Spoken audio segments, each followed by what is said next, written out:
बांसगांव लोकसभा की जो लड़ाई है आप सबके सामने है। बांसगांव लोकसभा में चुनाव लड़ने वाला भाजपा का जो प्रत्याशी है कमलेश पासवान, आप सब जानते हैं कि वो आपराधिक पृष्ठभूमि का आदमी है और सांसद बन के उसने कोई दूसरा काम नहीं किया सिवाय ये काम किया कि वो लोगों की ज़मीनों पे कैसे कब्जा करे, कैसे मकानों पे कब्जा करे गलत तरीके से।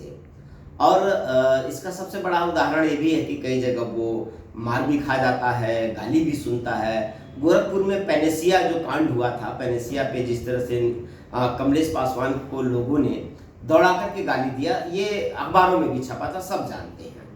लेकिन इसी के साथ साथ जो इंडिया गठबंधन का प्रत्याशी है सदर प्रसाद, उसकी भी सच्चाई आपको जानना होगा। ये सदर प्रसाद एक नंबर का बहरूपिया है और एक नंबर का फ्रॉड आदमी है। ये बैंक का गमन करके भागा हुआ आदमी है और बाद के दिनों में ये कई दलों में, कई पार्टियों में रहा है और आज ये कांग्रेस और समाजवादी पार्टी का प्रत्याशी है। ये जो सदर प्रसाद है, ये दलितों के बीच का एक सामंतवादी प्रवृत्ति का आदमी है। एक अमीर पैसे वाला है, पूंजीपति है और सामंतवादी प्रवृत्ति का आदमी है। ये चाहता है कि गोरखपुर मंडल में, खास करके लोकसभा बांसगांव में, इसकी राजनीति और इसके परिवार के लोग, इसका भाई पिछले दिनों लड़ा था बसपा से और अब इंडिया गठबंधन का प्रचार कर रहा है। ये भी बहरूपिया है, कभी पार्टी छोड़ता है तो भाई लड़ता है दूसरी पार्टी से तो उसका प्रचार करता है और ये दूसरी जगह जाता है तो उसका भाई उसके साथ जाता है। और इसकी सीधी सीधी ये मंशा है कि दलित समाज में कोई और व्यक्ति, कोई और नेतृत्व न उभरे, इसलिए भाई और अपना परिवार, बस इसी के लिए इसका काम है। और ये चुनाव में आज सपा और कांग्रेस के गठबंधन का प्रत्याशी है।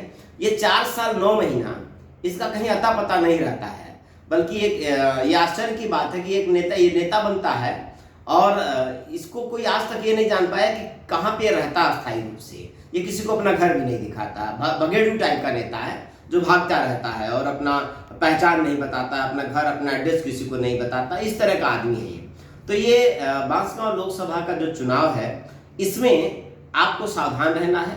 बहरूपिया सदर प्रसाद को अपनी बस्तियों में घुसने नहीं देना है और इसका बहिष्कार करना है। कमलेश पासवान तो आपराधिक पृष्ठभूमि का आदमी है। हर हाल में ऐसे लोगों का दमन होना चाहिए, ऐसे लोगों का सामाजिक और राजनीतिक रूप से बहिष्कार होना चाहिए। चुनाव आ गया है, 4 दिन का चुनाव है।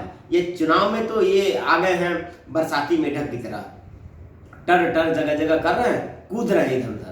लेकिन 4 साल 9 महीना साथियों, जरा उससे उन सबों से पूछिए, जब वो सब कहीं टकराए आप लोगों से मिले तो आप उन सबों से पूछिए कि 4 साल 9 महीना कहाँ रहते हो। समाज के ऊपर कोई अगर आफत आती है, समाज के साथ कोई अन्याय होता है या कोई घटना होता है, दलित, पिछड़े, गरीब, कमजोर समाज के लोग मारे जाते हैं या उनका उत्पीड़न होता है, तो ऐसे में उन लोगों के साथ 4 साल 9 महीना, पिछले 4 साल 9 महीना में वो कहाँ कहाँ खड़े हुए, जरा इनसे पूछिएगा। ये ना पूछिएगा कि आप आगे क्या करेंगे। आगे तो झूठा लोग हैं, ये झूठी इनको बोलना, फ्रॉडियर लोग हैं, इनको फ्रॉडी करना है तो आगे तो बड़े बड़े सपने दिखा देंगे। लेकिन कहीं कि भाई बड़ा सपना क्यों दिखा रहे हो, तुम पीछे क्या किए हो, जरा यही बता दो। अगर कहीं कोई दलित समाज, पिछड़ा समाज कहीं मारा गया, उनका उत्पीड़न हुआ, तो कहाँ तुम उनके साथ खड़े हुए। और सरकार से तुमने अगर कोई एक सरकार को समाज हित में, जनहित में पिछले 4 साल 9 महीने में कोई तुमने मांग पत्र दिया हो, ज्ञापन दिया हो, कोई लेटर लिखा हो या कहीं किसी उचित प्लेटफॉर्म पे तुमने कोई बात उठाई हो, तब तुम उसका जवाब दो। तो ये जवाब जरूर इनसे मांगना है और सावधान रहना। ये बहरूपिया, ये बरसाती मेढक जो सदर प्रसाद है, इससे सावधान रहना। और कुछ इसके दलाल, कुछ पेट दलाल हैं जो कुछ चंद रुपए देकर के ये दलालों को चुनाव में सक्रिय करता है, जो गांव गांव जा रहे हैं, बोल रहे हैं इंडिया अलायंस को जिताना, संविधान बचाना है। बताओ आप खुद इस बात को सोचिए कि जो समाजवादी पार्टी आरक्षण का बिल फड़वाती है, ये सब कह रहे हैं वो समाजवादी पार्टी अब संविधान बचाएगी। जो समाजवादी पार्टी का नेता राष्ट्रीय अध्यक्ष मंच पर बैठा है और उसका नेता भाषण देता है नोएडा में, कहता है कि डॉक्टर अंबेडकर जमीनों पर कब्जा करते हैं, तो वो अखिलेश यादव मुस्कुरा रहे हैं। वो समाजवादी पार्टी जो बाबा साहब डॉक्टर अंबेडकर का अपमान करती है और अपमान पे मुस्कुराती है, अब ये लोग कह रहे हैं कि वो संविधान बचाएंगे। कांग्रेस पार्टी कभी दलितों के हित में आवाज नहीं उठाती, कहीं दलितों, कमजोरों के ऊपर अत्याचार होता तो कहीं जाती नहीं। वो कांग्रेस पार्टी अब संविधान बचाएगी। तो इन बहरूपीय और ड्रामेबाज जो ये दलाल लोग हैं, जो चाटुकार दलाल चमचे लोग हैं, जो कुछ पैसों के लिए सदन प्रसाद और कमलेश पासवान जैसे लोगों के कुछ पैसों के लालच में 2-4 हजार 5,000 दे देता है, तो दलाल लोग घूम के कहते हैं ये संविधान बचाएंगे। कुछ लोग कहते हैं भाजपा वाले संविधान बचाएंगे, तो कुछ कहते हैं कांग्रेस और सपा वाले संविधान बचाएंगे। तो साथियों, ऐसे मूर्खों और ऐसे दलाल चाटुकार चमचों से भी आपको सावधान रहना है। अगर हमारे गांव में हमारी बस्तियों के बीच में जाते हैं तो उनको बैठा के उनको पूछिए कि तुम्हारा नेता पिछले 5 साल कहाँ रहा है, और फिर तुम्हारा नेता 4 साल 9 महीना क्या किया, जरा बताओ।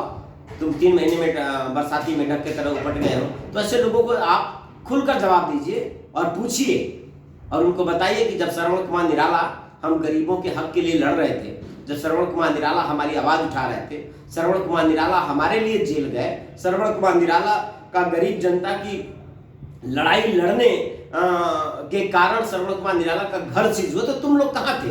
उस लड़ाई में क्यों नहीं शामिल हुए? ऐसे सभी संघर्षों में उनसे सवाल करिए। अगर नहीं जवाब देते हैं तो उनका सीधा बहिष्कार करिए और जवाब दीजिए, और उनको दुत्कार के अपने दरवाजे से भगा दीजिए। सावधान रहिएगा।